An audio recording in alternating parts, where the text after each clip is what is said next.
First question that is on everyone's mind is, what is the market maker cycle, right? What exactly is it? The first thing that you guys have to realize, okay, is that the forex market is rigged. The sooner you guys understand that, the better off you'll be, because then you'll understand how to kind of trade the way that you should be trading, and not against the big players. So there's two main groups of traders in the market. There's the retail traders, which is 90% of the people, which are people like us, and then there are the market makers. So these guys are the dealers, the brokers, the hedge funds, the big banks. These are the guys that you're trading with, and these are the guys that are trying to take your money. So this market maker cycle is basically a cycle that can be found on all time frames, with a specific pattern that repeats, that you can exploit, right? If you were able to trade in line with the market makers, with the big banks, you would be a lot better off, because then you wouldn't find yourself going head on against these big players that actually control and move the markets. Okay, so my goal for you guys today is for you to be able to identify the pattern, trade in line with the market maker, and then also learn to spot the different variations of the pattern. Because if I just show you a pattern and say this is what you need to look for, obviously that would be a little bit too easy, right? You just look for the pattern, and you could exploit it. But the market makers are tricky. Okay, they tend to vary things up, and they tend to like to trick us. So that's what I'm going to go over today. I'm going to show you guys basically how they do what they do. Okay. So let's talk a little bit about the market maker objectives. Okay, what are they really trying to accomplish? So really, what they're trying to do is the first thing is to induce traders to take positions. Okay, because if you have money sitting in a trading account, it really does no good to them until you trade the money, right? So you need to take a position, and they're going to try their best to get you to do that. Okay, once you are in the position, okay, once you've taken a trade. You might be holding it for a bit, and then what they'll do is they'll kind of create a panic and a fear, right? They'll try to get a trader to think irrationally and do things that they wouldn't normally do with their money. So they can do this, with news spikes. They can do this, with big shift candles, and you can see those on the charts sometimes. Just a big candle out of nowhere, and you don't know what's going on, and then you either cut your trade in a loss, in a big loss, or maybe add a position and over leverage and over margin, and that's what they do, right? They'll hit your stop losses, they'll clear those orders, they'll force you into margin trouble, and they pocket your money. Okay, so those are really what the market makers are trying to do with your money. These are the objectives. Okay, so induce traders to take positions, create a panic and a fear to get traders to think irrationally, and then they'll hit the stop losses, clear the orders. If you don't have stop losses there, they'll force you into margin trouble, and then eventually, if you're over leveraged, you're going to blow your accounts, right? And they pocket your money. Okay, so let's take a look at what happens in a typical day in Forex. Okay, so we have three sessions. The three big sessions are the Asian session, the London session, and then the New York session, right? And then it just repeats. So the Asian session usually is the accumulation phase. Okay, this is where the initial high and the low of the day are set, and that's the initial high, right? Not the final high and low. But during this phase, they kind of trade within each other, and just kind of create this range, this high-low range for the day. Okay. Then what's going to happen after that is you're going to get some kind of stop hunt, okay, or a false move out of the Asian range, okay, which is against the intended real move. This happens usually in London session. So Asian session ends, London session starts, and then there's this false move out of the Asian range against the real intended move. Following that, there's the trend move, which is the real move, and that usually goes for about 6 to 8 hours, slow and steady, right? And then the London session will end, and then following that will be the New York session, which usually you'll get a reversal off the high or the low back into consolidation to end the day, okay? And then the whole thing repeats again. All right. So what are the trading hours that these happen in? We're going to talk about the hours in Eastern time zone. So all of these are in Eastern time, all right? So starting off, the market closes at 5 p.m., okay, and that's when the high and the low reset, right? So the previous day's high and low are reset here. There's a end of day gap time between 5 p.m. and 8 p.m. This is like a dead gap time. There's really no activity going on here. Just waiting for the Asian session to start and trading desk to start, right? So Asian session starts at 8:30 p.m. to 3 a.m. and this is what we talked about just before about the accumulation phase. Okay, so banks and other market makers will trade amongst themselves. It's called circular trading, and they'll kind of just collect contracts and pick up orders and just create this little range in the initial high and low of the day. All right. Then the London session starts at 3:30 a.m. to about 9 a.m. Okay, and then that's where you're going to see your stop hunt move, the false move, and then the trend move, right, for the real move of the day. All right, and then as London session comes to a close, New York session starts, okay, at 9:30 a.m. to 5 p.m. to end the day, and that's where you're going to get your reversal and the end of day consolidation. Now, you're also going to notice that there are small gaps, okay, in between the sessions. So between Asian session and London session, there's a half-hour gap, 3 to 3:30, and London session 9 to New York session 9:30. There's a half-hour gap. So what happens between those gap times is that the market makers in the Asian session are ending their day, and they have to discuss what their goals and their targets are for the day. And pass those along to the guy that's taking over in the London session, right? So session changeovers, okay, information is being passed between the market makers to basically relay what the goals and the targets are for the day. So the London session guy is getting off at 9 a.m.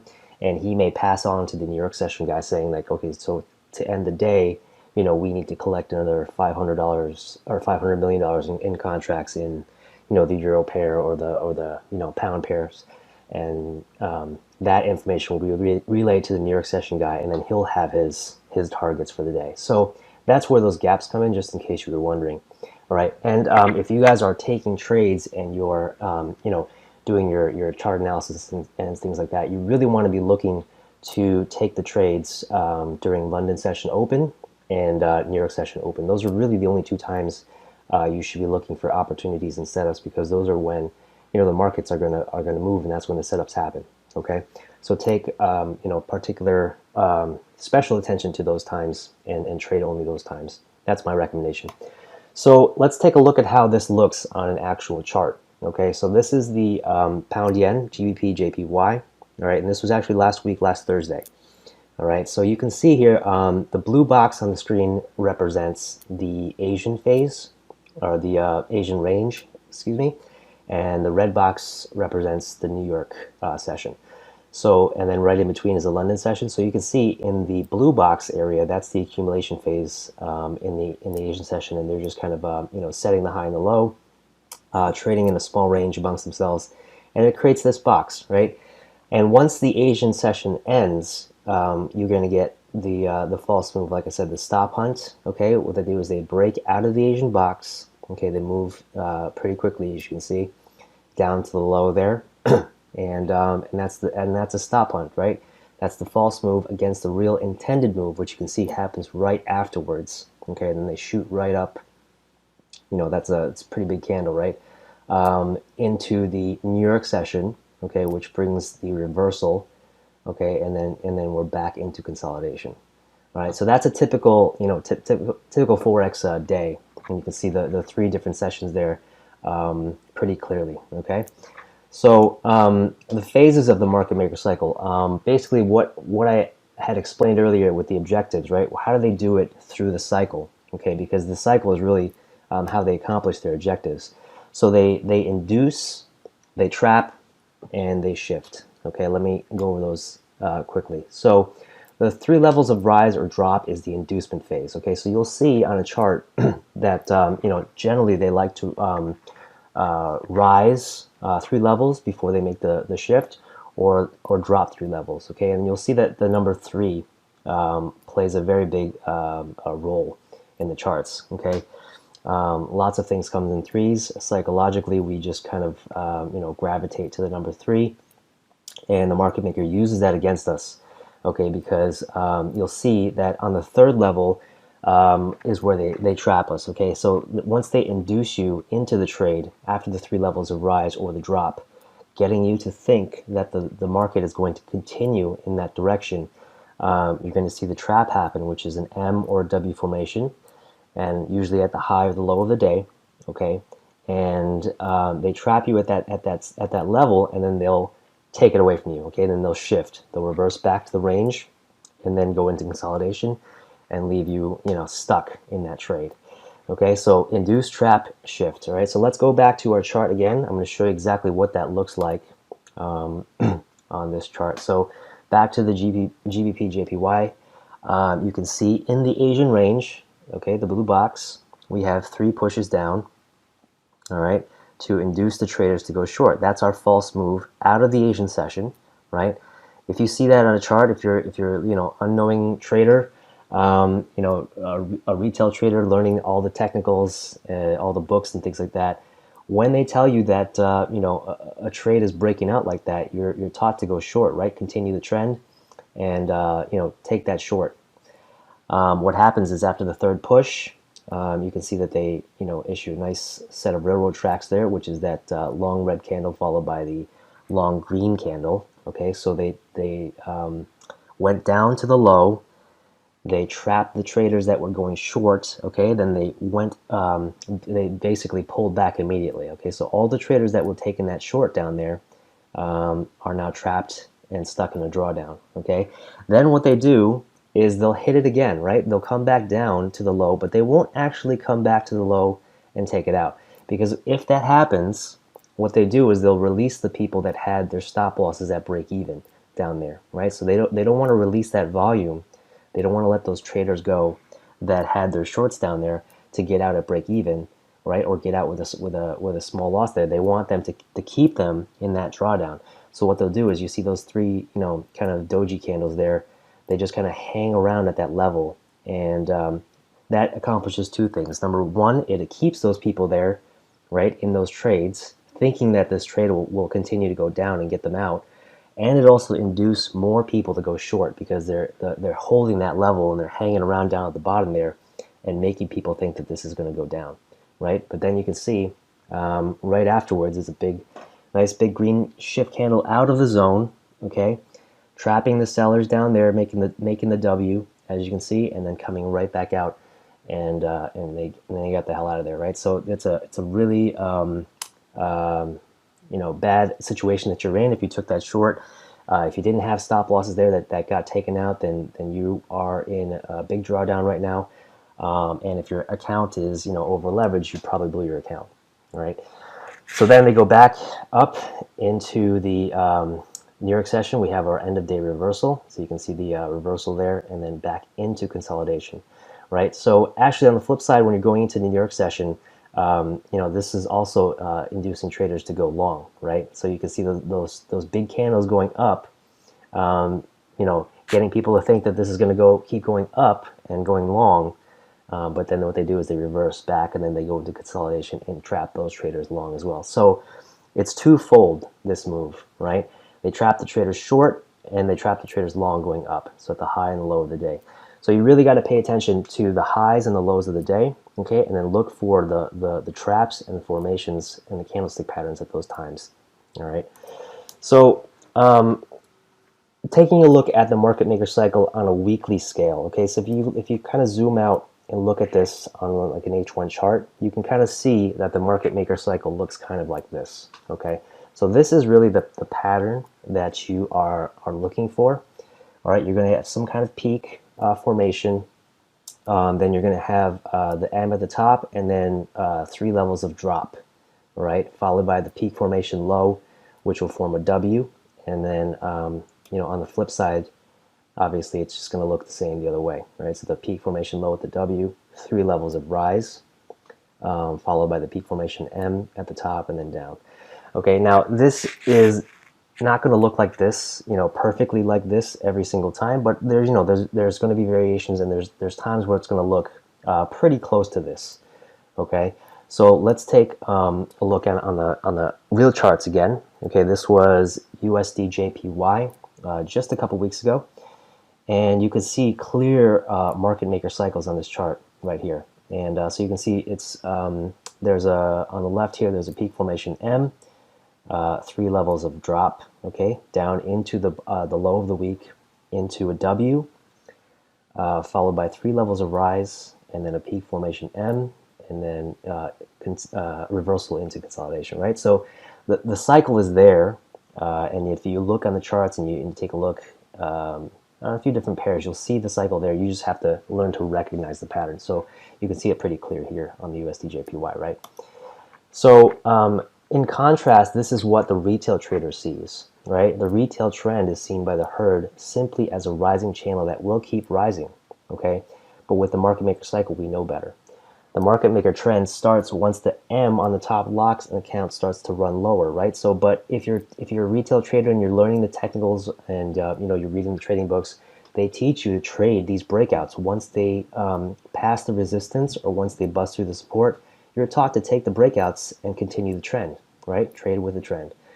But if you don't understand the market maker cycle and you don't know where you are in the cycle, this could work against you, right? So if you're taking a breakout at the top, of the M and it breaks through the resistance and you take that trade, you're going to be in drawdown. You're either going to blow your account if you don't have your stop losses in place. A lot of traders get tricked, because they don't understand the cycle. So that's where learning the cycle and knowing the cycle will help you when you're trading and save you a lot of money, right?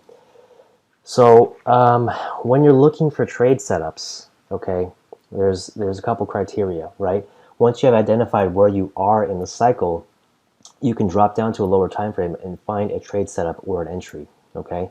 So ideally, what you want to watch for on the H1 and the M15, those are recommended time frames to watch for, okay, is you look for your directional bias on your H1, and then you drop down to your M15 for your entry, either at the second leg of the M or the W formation, okay? So that's basically, I just want to kind of give you a basic setup for you guys to look for.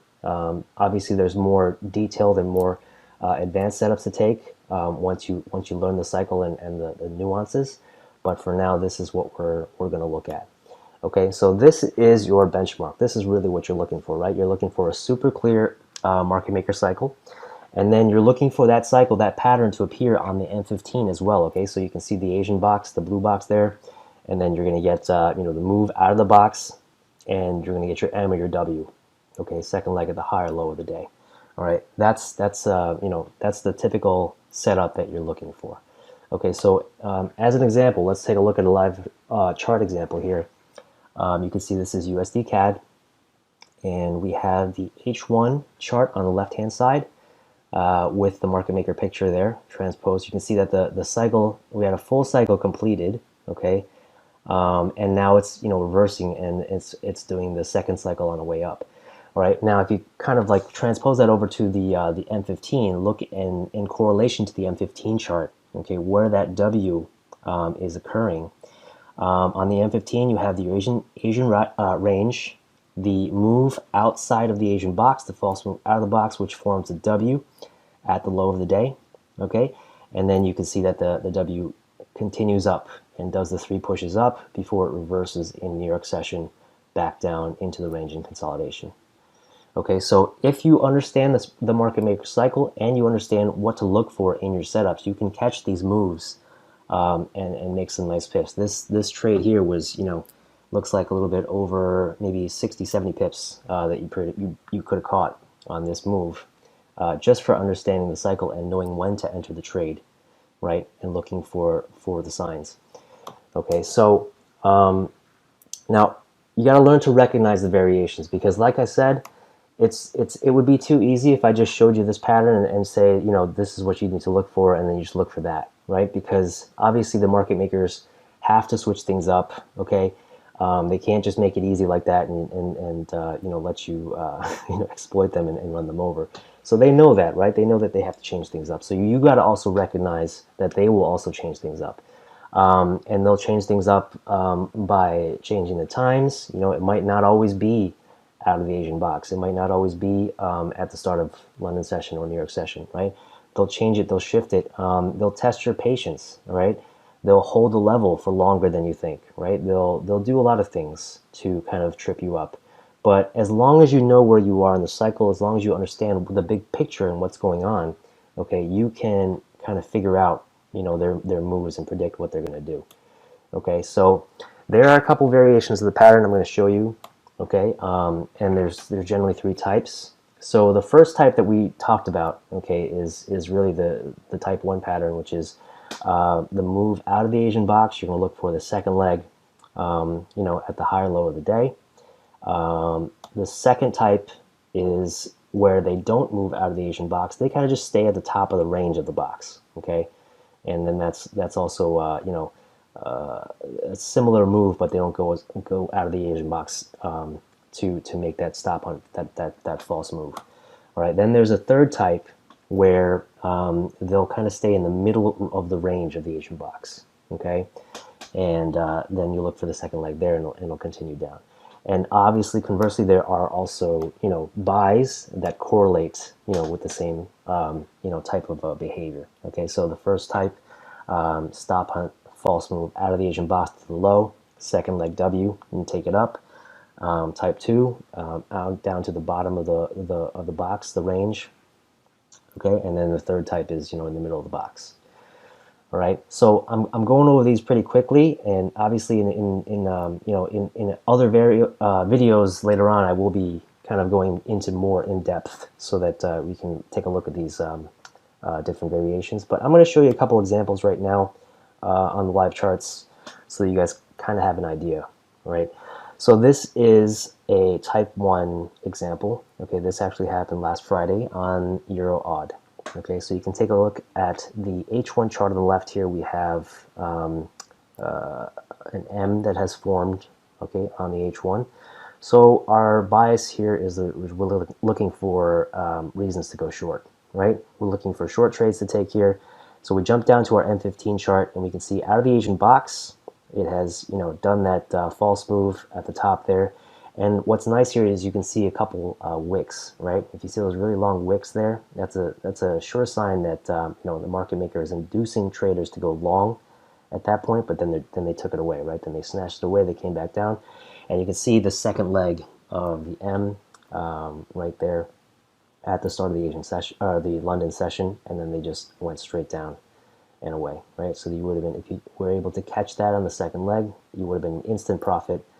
And made some nice pips on that. Okay, so that's a type 1 example. A type 2 example here was also on GA on Friday, GBP Aussie dollar.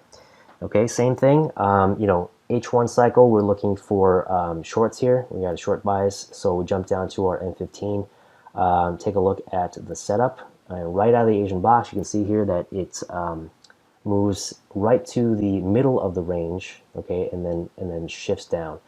And then if you were able to take that on the shift candle there, once you see that big shift candle happen, that shift out of the zone, that's usually a good sign that you're good, right? So if you were able to take that trade after the shift there, you would have rode that down for a very nice 100 plus pips. Okay, that was a very nice move on Friday for GA. Okay, and then our type 3 example here is on our friend GJ. Okay, so you can take a look, H1 cycle, looking to take shorts, and if we jump down to the M15 chart, take a look at our Asian box. Okay, we have the middle of the range, okay, M right there, and then we take that trade short, and that would have been also another nice 50, 60 pip trade. All right, so these are the three different types of examples the different variations that can happen. So these are the things that you can look for on the charts to take your setups. Okay, I will be going over, like I said, in more detail, trade setups. Okay, how to look for the trades, also the different indicators that I'm using on the charts to help me identify the setups, the EMAs, and also the TDI at the bottom there. And I will be going over in another video, the part 2 video. Okay, so stay tuned for part 2, guys. But this was just an overview today on the market maker cycle, and just an introduction to get you guys to understand, what it is and what's going on. So if you're able to, grasp the concept and learn this method, okay, you're going to be able to improve your trading a lot. Okay, you're going to be able to trade in line with the market makers so that you're never really in the wrong move ever again. All right, guys, so I hope you enjoyed that, and stay tuned for part 2, as I said, and hope you guys are, enjoying your trading week and having a good week. So I'll see you guys in the next video.